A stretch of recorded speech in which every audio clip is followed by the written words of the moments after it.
என்னோட மனசுல ஒரு இருண்ட பக்கம் இருக்கு. அது என்ன ரொம்பவே பயமுறுத்துது. நான் ஒரு 40 வயசு ஆண்.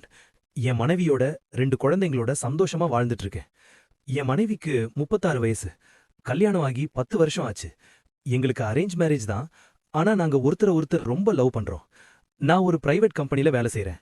அதுக்கு வெளிநாடுகள்லயும் ஆபீசஸ் இருக்கு. என் மனைவி நம்ம ஊர்ல ஒரு பிரைவேட் கம்பெனில வேலை பார்க்கறா. அவ ஒரு ஆவரேஜா இருக்கிற பொண்ணை விட ரொம்பவே அழகா இருப்பா. வேலை விஷயமா நான் நிறைய டிராவல் பண்ணுவேன். சில சமயம் வெளிநாடுகளுக்கும் போவேன். ஒரு தடவை நான் துபாயில 1 மாசத்துக்கும் மேல தங்க வேண்டியதா இருந்துச்சு. என் மனைவிய ரொம்பவே மிஸ் பண்ணேன். நாங்க அடிக்கடி வீடியோ கால் பண்ணி பேசுவோம். நாங்க எங்க பிரைவேட் பிக்சர்ஸையும் அடிக்கடி எக்ஸ்சேஞ்ச் பண்ணிப்போம். ஒரு நாள் சாயங்காலம் நாங்க வீடியோ கால்ல ரொம்ப இன்டிமேட்டா பேசிட்டு இருந்தோம். அப்போ நாங்க எங்க பாடிய காட்டிக்கிட்டு இருந்தோம்.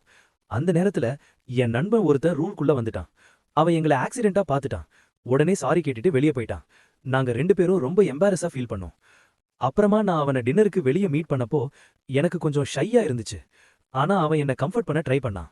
அப்புறம் நாங்க எங்க ஸ்பௌசஸ் பத்தி பேச ஆரம்பிச்சோம்.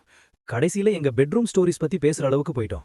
நான் என்ன ஒரு ஷேம்லெஸ்ஸான விஷயம் பண்ணிட்டு இருந்தேன்னு தெரியல. ஆனா எனக்கு கொஞ்சம் எக்ஸைட்டடா இருந்துச்சு. நான் என் நண்பன் கிட்ட என் மனைவியோட பிக்சர்ஸ பாக்குறியான்னு கேட்டேன். அவனும் ஓகேன்னு சொன்னான்.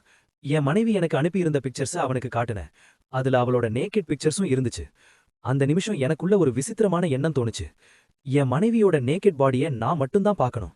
ஆனா வேற ஒருத்தன் அதை பார்த்துட்டான்னு தெரிஞ்சதும் எனக்குள்ள ஒரு பெரிய எக்ஸைட்மெண்ட் வந்துச்சு. துபாயில இருந்து ஊருக்கு வந்ததுக்கு அப்புறமும் நான் என் நண்பனோட இதே விஷயத்த பத்தி பேசிட்டு இருந்தேன். அவர் அமேசான்ல இருந்து என் மனைவிக்கு சில எக்ஸைட்டிங் ட்ரெஸ்ஸஸ் வாங்க சொன்னான். நான் அந்த ட்ரெஸ்ஸஸை என் மனைவிக்கு போட்டு அவளுக்கு தெரியாம போட்டோ எடுத்து அவனுக்கு அனுப்பிட்டு இருந்தேன். என் மனைவிக்கு இந்த விஷயங்கள் எதுவுமே தெரியாது.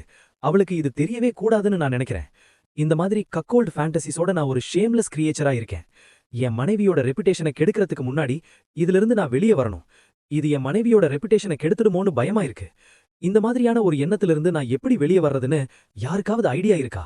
தயவு செஞ்சு சொல்லுங்க.